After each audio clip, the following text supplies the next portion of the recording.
नमस्ते। हमारे सामने आज वॉल्टर आइजैक्सन की लिखी लियोनार्डो दा विंची की जीवनी है। और जब हम जीनियस शब्द सोचते हैं तो जाहिर है मोनालिसा या द लास्ट सपर बनाने वाले लियोनार्डो का चेहरा सामने आता है। हाँ, बिल्कुल। लेकिन इस किताब को पढ़ने से पहले मुझे ये अंदाजा ही नहीं था कि उनकी कला, वो उनकी प्रतिभा का बस एक छोटा सा हिस्सा थी। हाँ, और यही सबसे बड़ी गलतफहमी है। हम उन्हें कलाकार के तौर पर जानते हैं, लेकिन वो खुद को शायद पहले एक इंजीनियर और वैज्ञानिक मानते थे। अच्छा। आज हमारी कोशिश यही समझने की है कि एक ही इंसान के दिमाग में कला, विज्ञान, इंजीनियरिंग, शरीर रचना, भूविज्ञान, ये सब कुछ एक साथ कैसे चल रहा था। मतलब क्या ये कोई दैवी वरदान था या कुछ और? बिल्कुल। मतलब सवाल ये है कि लियोनार्डो को लियोनार्डो क्या बनाता है। तो चलिए आइजैक्सन की किताब के जरिए इस गुत्थी को सुलझाने की कोशिश करते हैं और देखते हैं कि उनकी प्रतिभा की जड़ें कहाँ थीं। क्या वो जन्म से थीं या उनके हालात ने उन्हें ऐसा बनाया। तो कहानी शुरू होती है 1452 में, विंची नाम के एक छोटे से शहर में। लियोनार्डो का जन्म शादी के बाहर हुआ था। उनके पिता सर पिएरो एक जाने माने नोटरी थे और माँ कैटरीना एक किसान परिवार से थीं। उस जमाने के हिसाब से तो ये एक बहुत बड़ा सामाजिक कलंक था। लेकिन आइजैक्सन बताते हैं कि यही उनकी जिंदगी का सबसे बड़ा वरदान साबित हुआ। ये थोड़ा अजीब नहीं लगता? पहली नजर में अजीब लगता है, पर जब आप इसके असर को समझते हैं तो सब साफ हो जाता है। कैसे? देखिए, क्योंकि वो नाजायज थे, इसलिए वो अपने पिता का पेशा यानी नोटरी का काम नहीं अपना सकते थे।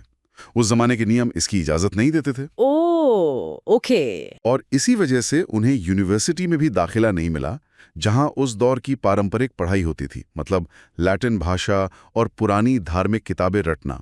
तो इसका मतलब ये हुआ कि जहां दूसरे लोग अरस्तू और प्लेटो को पढ़कर दुनिया को समझ रहे थे, लियोनार्डो को दुनिया को सीधे सीधे देखकर समझने का मौका मिला। बिल्कुल। उन्हें किसी पुरानी किताब के चश्मे से देखने की जरूरत नहीं पड़ी। आपने बिल्कुल सही पकड़ा। इसने उन्हें जबरदस्ती एक ऑटोडिडैक्ट यानी स्वशिक्षित बना दिया। वो खुद को बड़े गर्व से अनुभव का शिष्य कहते थे। इतालवी में डिस्चिप्लो डेला स्पेरिएंतिया। अनुभव का शिष्य? हाँ, उनका मानना था कि असली ज्ञान सीधे अवलोकन और प्रयोग से आता है, ना कि दूसरों की लिखी बातों को दोहराने से। असल में वो उन लोगों का मजाक उड़ाते थे जो सिर्फ किताबी बातें करते थे। और यही मैं खुद देखूंगा वाला रवैया उनकी वैज्ञानिक सोच की नींव बना। और उनके इस अनोखेपन में एक और चीज जुड़ती है, उनका उल्टे हाथ से दाईं से बाईं ओर लिखना, जिसे हम मिरर राइटिंग कहते हैं। हाँ, बहुत से लोग मानते हैं कि वो अपने आइडियाज को छिपाने के लिए ऐसा करते थे, एक तरह का कोड। ये एक बहुत मशहूर मिथक है, लेकिन आइजैक्सन इसे पूरी तरह खारिज करते हैं। इसका कारण बहुत ही व्यावहारिक था। अच्छा। आप सोचिए, अगर कोई लेफ्ट हैंडेड इंसान बाईं से दाईं और गीली स्याही से लिखेगा तो उसका हाथ स्याही पर फिरेगा और सब कुछ फैल जाएगा। अरे हाँ, ये तो मैंने कभी सोचा ही नहीं। बस, तो दाईं से बाईं ओर लिखने से ये समस्या खत्म हो जाती है। ये किसी रहस्य को छिपाने की कोशिश नहीं थी, बल्कि उनकी काबिलियत थी कि वो हर समस्या का सबसे कुशल और सीधा समाधान ढूंढ निकालते थे। वाह। ये उनकी शख्सियत का हिस्सा था, नियमों का पालन करने के बजाय ये देखना कि सबसे अच्छा काम क्या है। ये अवलोकन और प्रयोग पर जोर देना, ये हमें सीधे उस खजाने की ओर ले जाता है जो उन्होंने पीछे छोड़ा, उनकी नोटबुक। क्या ये सच है कि 7,000 से ज्यादा पन्ने आज भी मौजूद हैं? हाँ, 7,200 से ज्यादा पन्ने, और माना जाता है कि ये उनके कुल काम का सिर्फ 1/4 हिस्सा है। बस 1/4? हाँ, और ये कोई व्यवस्थित डायरी नहीं है, बल्कि उनके दिमाग का एक कच्चा चिट्ठा है। एक ही पन्ने पर आपको ज्यामिति का कोई सिद्धांत, इंसान की खोपड़ी का चित्र, उड़ने वाली मशीन का डिजाइन और किराने की लिस्ट, सब कुछ एक साथ मिल सकता है। मैंने उनकी टू डू लिस्ट के कुछ उदाहरण पढ़े हैं और वो कमाल के हैं।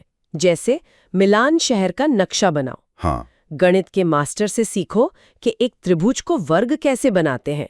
और मेरा पसंदीदा, लक्कड़ फोड़े की जीभ का वर्णन करो। ये सिर्फ एक लिस्ट नहीं है, ये एक मानसिकता का सबूत है।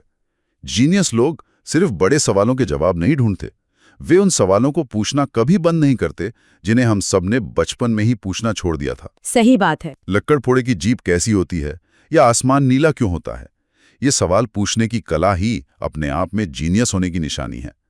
लियोनार्डो ने कभी भी दुनिया को देखकर हैरान होना बंद नहीं किया। और ये जिज्ञासा ही उन्हें अलग-अलग विषयों को जोड़ने में मदद करती थी।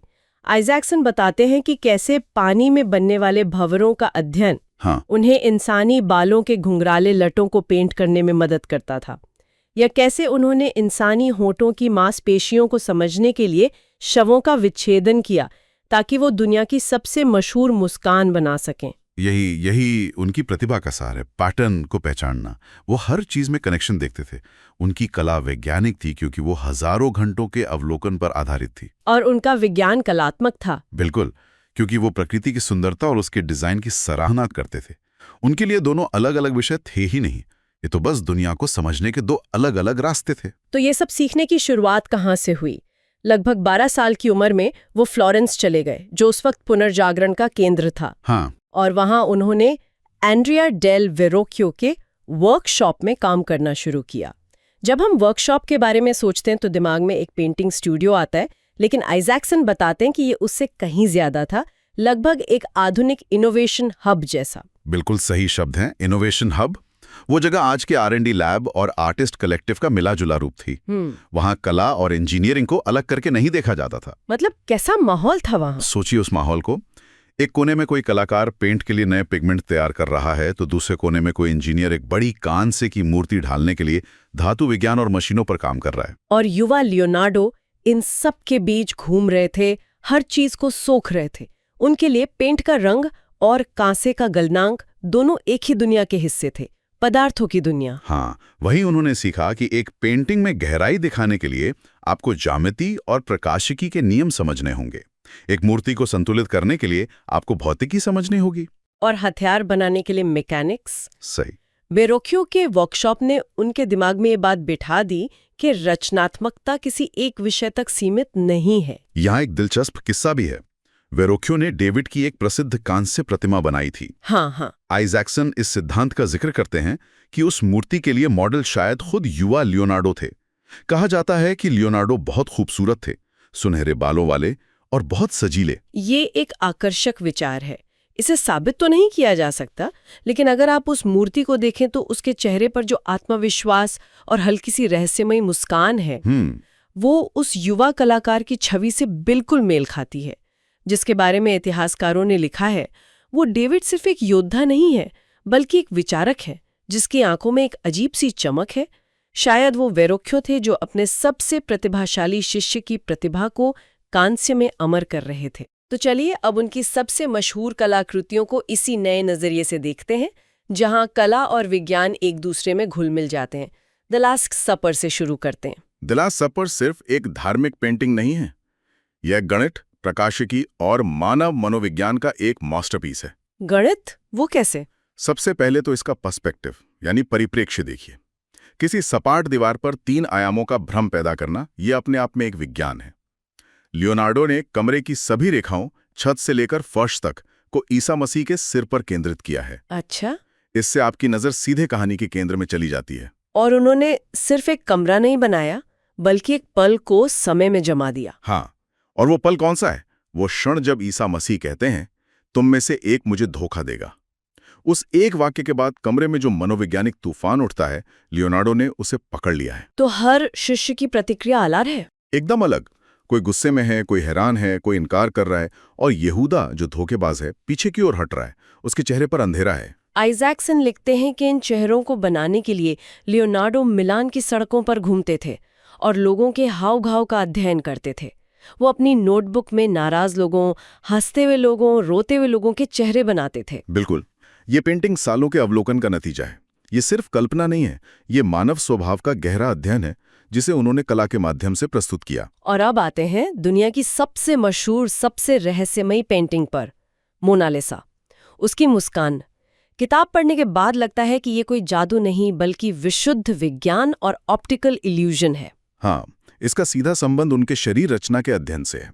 उन्होंने ये समझने के लिए मानव चेहरों का विच्छेदन किया था कि कौन सी मांसपेशियां होठों को नियंत्रित करती हैं। ओके। उन्होंने पाया कि मुस्कान सिर्फ होठों से नहीं बनती, बल्कि आंखों के नीचे की मांसपेशियों से भी जुड़ी होती हैं। और फिर उन्होंने अपनी स्फुमाटो टेक्निक का इस्तेमाल किया। सही। स्फुमाटो का इतालवी में मतलब होता है धुएं जैसा। उन्होंने मोनालिसा के होठों के कोनों पर कोई सख्त लकीर नहीं बनाई, बल्कि उन्हें थोड़ा धुंधला कर दिया, जैसे धुआं हवा में घुल जाता है। तो इससे क्या होता है? अब यहाँ प्रकाशिकी का खेल शुरू होता है। हमारी आंखें इस तरह काम करती हैं कि जब हम किसी चीज को सीधे देखते हैं तो हमारा सेंट्रल विजन बहुत साफ होता है, लेकिन हमारा पेरिफेरल विजन यानी साइड का नजारा धुंधली और परछाइयों को पकड़ने में बेहतर होता है। एक मिनट, तो आप कह रहे हैं कि जब हम सीधे मोनालिसा के होठों को देखते हैं तो धुंधलेपन की वजह से मुस्कान कम नजर आती है? और जैसे ही आप उसकी आंखों या किसी और हिस्से को देखते हैं, आपके पेरिफेरल विजन में वो धुंधले कोने ऊपर उठे हुए दिखते हैं और मुस्कान ज्यादा स्पष्ट हो जाती है। ओह, इसीलिए ऐसा लगता है कि मुस्कान बदल रही है, कभी आती है, कभी चली जाती है। ये कोई रहस्य नहीं है, ये शरीर रचना और प्रकाशिकी की शानदार समझ का नतीजा है। लियोनार्डो की प्रतिभा सिर्फ आसमान से नहीं टपकी थी। नहीं, ये उनकी कभी न खत्म होने वाली जिज्ञासा, अलग अलग विषयों के बीच की दीवारों को तोड़ने की क्षमता और हर चीज को अपनी आंखों से देखने के गहरे विश्वास का नतीजा थी। और वो कई मायनों में एक बाहरी व्यक्ति थे। हाँ बिल्कुल, नाजायज, शायद समलैंगिक, लेफ्ट हैंडेड, शाकाहारी, लेकिन वो एक ऐसे समय और ऐसी जगह यानी पुनर्जागरण काल के फ्लोरेंस में थे, जहां लीक से हटकर सोचने वालों और बागियों को आगे बढ़ने का मौका मिलता था। सही। उनकी कहानी हमें ये सिखाती है कि असली इनोवेशन या नवाचार अक्सर उन लोगों से आता है जो ऐसे कनेक्शंस देखते हैं जिन्हें बाकी दुनिया नजरअंदाज कर देती है। यहाँ एक आखिरी विचार छोड़ जाते जिस पर सोचने में मजा आएगा। जब लियोनार्डो लगभग 30 साल के थे तो उन्होंने मिलान के ड्यूक लुडोविको स्फोर्जा को नौकरी के लिए एक चिट्ठी लिखी थी।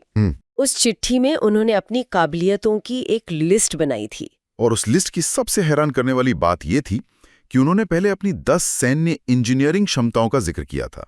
10? हाँ, जैसे हल्के और मजबूत पुर बनाना, तोपें डिजाइन करना, बख्तरबंद गाड़ियां बनाना और यहां तक कि दुश्मन के इलाके में नदियों का रुख मोड़ना। अपनी कलात्मक प्रतिभा का जिक्र उन्होंने कब किया? सबसे आखिर में 11वें पॉइंट के तौर पर, वो भी बहुत हल्के फुल्के अंदाज में, जैसे ये कोई मामूली बात हो। इससे एक बहुत ही दिलचस्प सवाल खड़ा होता है। अगर लियोनार्डो आज जिंदा होते तो वो क्या कर रहे होते? क्या हम उन्हें एक महान कलाकार के रूप में जानते? ये वो सिलिकॉन वैली की किसी बड़ी टेक कंपनी में अगली पीढ़ी की आर्टिफिशियल इंटेलिजेंस या रोबोटिक्स पर काम कर रहे होते। और इससे जुड़ा बड़ा सवाल यह है, हमारी आज की दुनिया जो हर क्षेत्र में विशेषज्ञता यानी स्पेशलाइजेशन पर इतना जोर देती है, क्या वो एक और लियोनार्डो को पनपने का मौका देगी? और कला और विज्ञान को इतने सख्त खांचों में बांटकर हम वो कौन सी बड़ी चीज खो रहे हैं जिसे लियोनार्डो ने बड़ी आसानी से समझ लिया था?